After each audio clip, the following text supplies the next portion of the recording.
Hello kids, Daddy's here. Right now, Daddy will show you a French erotic psychological film from 2001, titled The Piano Teacher. Prepare your snacks to feel the cringe and crunch. Be a good kid and subscribe to Daddy's channel. Spoilers ahead, watch out. This film tells about a piano professor in her late 40s, and her name is Erika. She teaches a piano at Vienna Music Conservatory concerning classical piano. In teaching, she is a rigorous perfectionist who can't abide sloppiness or emotionalism. Sometimes later, she comes late after work. It reveals that she still lives in an apartment with her domineering mother who always take a part of her business. They often have an argument about something. Her mother is too destructive and repressive.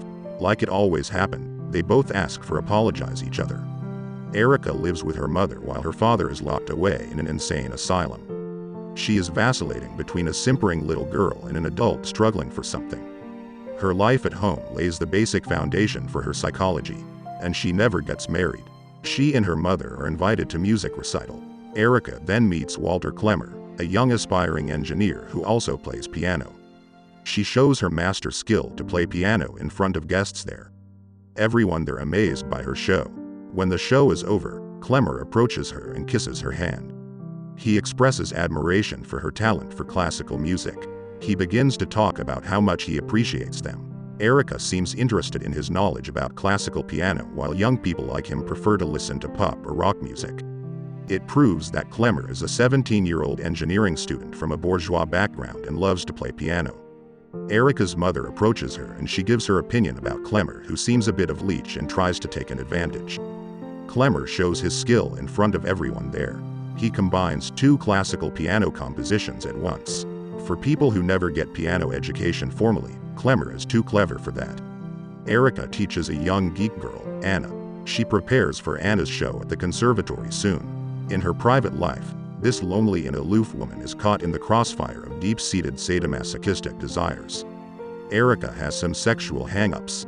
She visits all-male porno shops after work and watches porn in a private booth while inhaling a sperm-stained tissue.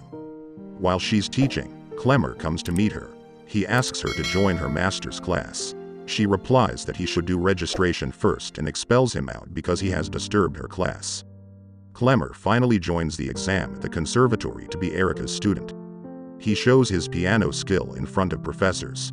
His audition impresses the other professors and they choose him. Because Klemmer chooses to join Erika's class, so her opinion is more important, but she votes against him.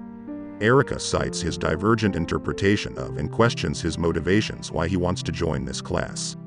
The result is out. Klemmer eventually becomes Erika's student. At home, she sexually mutilates herself on the edge of her bathtub. The next day when Erika is on her break time, Klemmer comes early for her class. She frankly tells him that he is not even serious about music and only wants to get attention. As Klemmer says that he wants to get her attention, and since the recital show, she is always stuck in his mind. He asks her for a walk after the lesson, but she refuses and tells him to shut his mouth. After that, Klemmer goes off to his car and brings a bag. Erika peeps him from afar as tries to follow him. It shows that Klemmer loves to play hockey. She then goes to drive-in theater and looks for a couple. As she finds it, she spies on couples making love and watches them without any fear to get caught. She begins to urinate outside a parked car until that man sees her and runs away. When she arrives home, like it always happened, her mom sabotages her own stuff because she comes late. She slaps Erika and thinks it's a big deal when the fact that she is an adult who can take care of herself. The rehearsal begins to start. Erika and other professors do their job to supervise them. Anna comes late for the rehearsal. Erika tells her why she's late and Anna tries to explain that she's too nervous and it makes her stomach sick. She tries to comfort her and tells that it's only a rehearsal. Klemmer sees Anna, who looks so nervous, by trying to comfort her. As Erika sees them both, Klemmer asks Anna to practice with him and it makes Erika jealous, then decides to go away. To express her jealous feeling, she slips to an empty coat room and smashes a glass, hiding the shards inside one of Anna's coat pockets. Because of that, it cuts Anna's right hand, preventing her playing at the concert soon. Erika tells Klemmer to help her. She then goes away. Now, he realizes Erika is jealous. Klemmer goes after Erika to the bathroom. He knows that Erika likes him, but she doesn't want to show. as he kisses her passionately and Erika opens his pants by playing his wiener. He keeps kissing her, and she replies that she will leave him if he tries to kiss her again.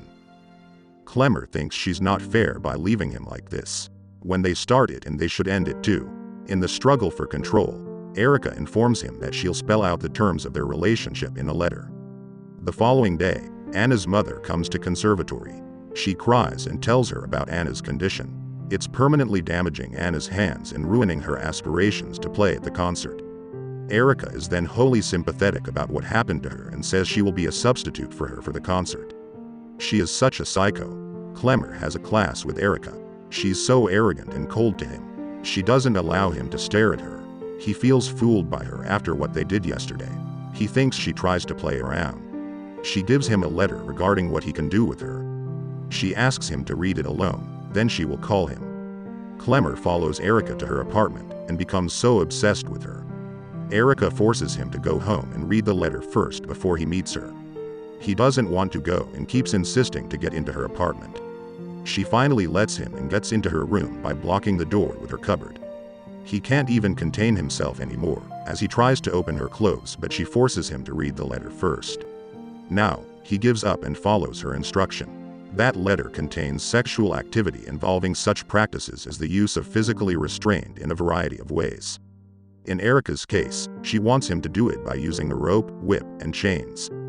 Clemmer just can't even believe it. He thinks she is sick and needs a doctor. How can an educated woman like her become so stupid? He rebukes her after reading her letter and tells her how repulsive she is, that she's garbage unworthy of being touched. He then leaves her. One night, Erika suddenly begins kissing and groping her mother in their shared bedroom while her mother resists. She confronts him at an ice rink after his hockey practice to apologize about yesterday. She asks him to have sex, but he refuses her. But finally, the two begin to engage in sex in a janitorial closet. However, Erika is unable to and vomits after Clemmer ejaculates in her mouth. She washes her mouth, and Clemmer feels offended. She hugs him and says an apology, but he emotionally says that her smell is so bad and pushes her away. Later that night, Clemmer arrives at Erika's apartment. He locks her mother away in her bedroom before proceeding, and he finally does like she described in her letter.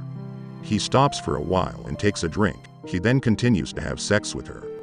She just gives up and can't do anything. The next day, Erika tries to enact some speculable form of revenge or call of attention on Clemmer and brings a kitchen knife to the concert. She goes to the concert with her mother.